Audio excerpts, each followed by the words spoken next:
नमस्कार, मैं हूं आपका होस्ट और आप देख रहे हैं मिशन ब्रीफ। आज के इस विशेष बुलेटिन में हम बात करेंगे चार बड़ी और रणनीतिक खबरों की। पहली, एएमसीए मार्क 2 में आने वाला ई पायलट सिस्टम जो भारत को स्वायत्त फाइटर ऑपरेशन की दिशा में आगे बढ़ा सकता है। दूसरी, प्रोजेक्ट 77 एसएसएन के तहत भारतीय नौसेना की लंबी दूरी की हाइपरसोनिक मिसाइल योजना। तीसरी, CSIR-NAL के हाई एल्टीट्यूड सूडो सैटेलाइट की पहली उड़ान की तैयारी। और चौथी, 2040 के दशक को ध्यान में रखते हुए तेजस को AI पायलटेड फाइटर में बदलने की संभावनाएं। तो चलिए शुरू करते हैं आज का मिशन। भारत की एरोनॉटिकल डेवलपमेंट एजेंसी अब सिर्फ 5वीं पीढ़ी का स्टेल्थ फाइटर नहीं बना रही, बल्कि उसे भविष्य के युद्ध के लिए तैयार कर रही है। AMCA मार्क 2 में एक इनबिल्ट ई पायलट यानी इलेक्ट्रॉनिक को पायलट सिस्टम शामिल किया जाएगा। कल्पना कीजिए, कॉकपिट में एक मानव पायलट, लेकिन उसके साथ एक AI सिस्टम जो टेक ऑफ से लेकर लैंडिंग तक, सेंसर फ्यूजन से लेकर टारगेट ट्रैकिंग तक हर महत्वपूर्ण निर्णय में मदद करेगा। यह सिस्टम पायलट का बोझ कम करेगा, रिएक्शन टाइम बढ़ाएगा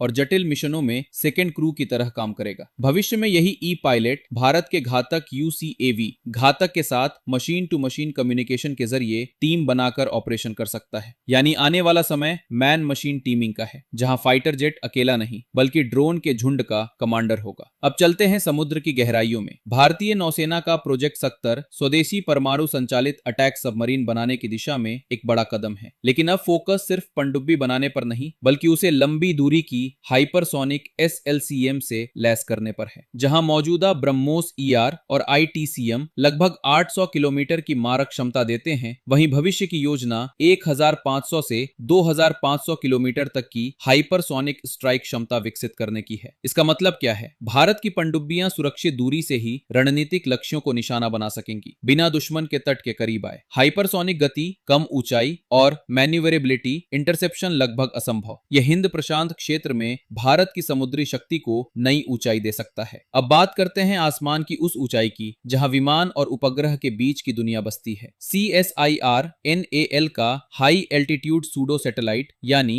HAPS 2026 के अंत तक अपनी पहली पूर्ण स्केल उड़ान के लिए तैयार हो सकता है। 30 मीटर से अधिक wing span, solar powered engine और महीनों तक 20 किलोमीटर की ऊंचाई पर उड़ान भरने की क्षमता। यह प्लेटफॉर्म बॉर्डर सर्विलांस, आपदा प्रबंधन, 5G/6G कनेक्टिविटी और रियल टाइम इंटेलिजेंस में क्रांति ला सकता है। सैटेलाइट की तरह कवरेज, लेकिन कम लागत और ज्यादा लचीलापन। यह भारत के लिए एक स्ट्रेटोस्फेरिक गेम चेंजर साबित हो सकता है। और अब आखिरी लेकिन बेहद अहम चर्चा। 2040 के दशक में जब दुनिया की बड़ी वायु सेनाएं छठी पीढ़ी के स्वायत्त फाइटर तैनात करेंगी, तब भारत क्या करेगा? एक विचार सामने आया है। तेजस जैसे मौजूदा प्लेटफॉर्म को AI पायलटेड या पूरी तरह स्वायत्त कॉम्बैट जेट में बदला जाए। बिना लाइफ सपोर्ट सिस्टम, ज्यादा G फोर्स सहने की क्षमता और रिमोट या AI आधारित मिशन कंट्रोल। ऐसे जेट दुश्मन की गहरी सुरक्षा में घुसकर हाई रिस्क मिशन कर सकते हैं, बिना पायलट की जान खतरे में डाले। ये सिर्फ टेक्नोलॉजी अपग्रेड नहीं, बल्कि एयर वॉरफेयर डॉक्ट्रिन में बड़ा बदलाव होगा। अगर आपको यह मिशन ब्रीफ जानकारी पूर्ण लगा हो तो वीडियो को लाइक करें, अपनी राय कमेंट में जरूर लिखें और इसे शेयर करें ताकि और लोग भी भारत की रक्षा क्षमताओं की इन अहम अपडेट से जुड़ सकें। मिलते हैं अगले मिशन ब्रीफ में। जय हिंद।